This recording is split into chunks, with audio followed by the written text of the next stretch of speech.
hand-pack the garlic, and fly off to land of Dracula, Count Vlad, and thirsty wolves with bloody troph for Stoker's reputation bad. In land of Dracula, Count Vlad runs the vampires as tourists trend.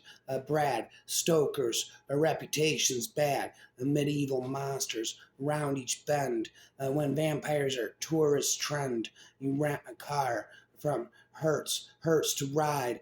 Demonic monsters round each bend. Yes, pothole crater deaths abide by renting car from Hertz to ride. You'll breeze through forest greenery while pothole crater deaths abide. Life's worth the trip for scenery if renting car from Hertz to ride. Palinka brandy tips the track. Life's worth the trip for scenery. Dip thermal springs for ache and back. Brandy trips drinking again. Wolves must know a lot that we do not sense, do not feel, for they are monsters, masters of their domain, even as by seaside they know that it is on board the incoming ship, akin by the name of Dracula, the prince of darkness, awakened by the night. The thirst for blood comes as a delight. Each night a new soul is taken to fulfill the thirst.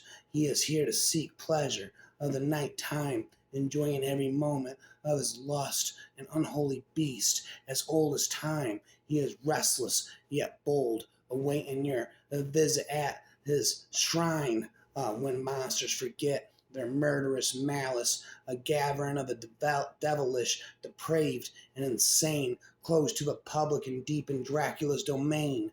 A Dracula deals the cards to each guest, Dr. Jekyll, and gives his card Fury a test. Invisible Man inevitably cheats, while a werewolf greedily gulps the treats. A Morgan Le Fay rudely refuses to play, telling a Circe her favorite potions and pray. Cyclops cheeks, keeping his eye on the hall, as Bloody Mary watches from her mirror on the wall. A boogeyman bluffs his very best, but is called by the wicked witch of the west.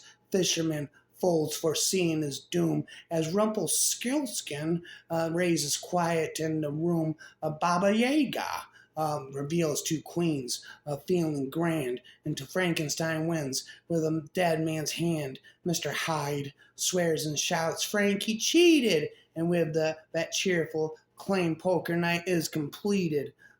Nectar of tulip, saliva from two lips, blood on lips, seduce a scarlet veil, immortal crimson dove, a lust, runs blood, a belladonna's ruby allure, scent of ruptured sweet nectar. He stayed in the shadows watching, awaiting. She was a virgin with a beautiful alabaster neck. He could hardly wait to sink his teeth in it. Who Owl made a bit of noise. He frowned at it, hopping to intimidate. A lone wolf howled in the distance with a switchy stir. He looked into her window. Her head was still on the bed. Was tonight the night? He heard two women giggling.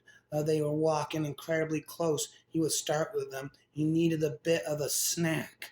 Naked, I wait for you, my dark prince, from rosy dawn to sundown, counting interminable hours that crawl like a wounded beast, step by dragon step. I gaze at wide windows leading to the ivy-covered balcony to catch the trailing mist, shadows of a dying sun.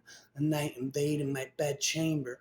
I wait to hear the black wolf howl at the veiled, a white moon, the flapping of bats, a night owl screeching, a moaning of icy winds across the wild and moors, until I descry with a dilated eyes your obsidian form, crimson mouth, those gleaming veins caressing my bare silken throat. On the swell of desire, a prairie rose in your cold Epicurean hands. A dashing young Dracula came to visit, dressed in most proper attire, ready to serve and please, but most to kiss gently, and from neck drink the sweet red blood of life. Her neck is so fair and delicate. I want to introduce him to my things. Living dead rules. The statement I need permission. She wakes up, stares at me. Was that a nod? The cycle stays fresh in my mind. A shed skin, but I won't be fooled. I'm torn between good beliefs and the right arm of moral law. Bring me the marrow, a blood most divine, sweet melody of time, playfully you tease from western wind of the ice reborn. Reclaim the crown on my head, but rest assured I will rise the first time spring hits the doorstep, alone on a rocky shoreline beyond the endless expanse of desolation. A primeval power surveys his despair, a wasteland of loss and a lawn, and his heart is heavy with a burden he cannot release, haunted by a love he can never forget. He watches her wrath like his tender torment and mena.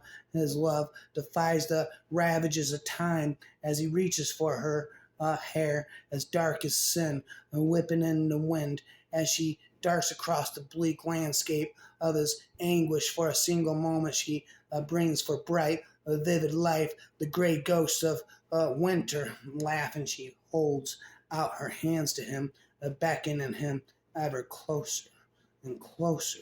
She tempts and entices his agony, unbearable as he yearns to caress her pale porcelain skin. His dark heart thunders inside him, a rolling drum, a beat that pulses through his being.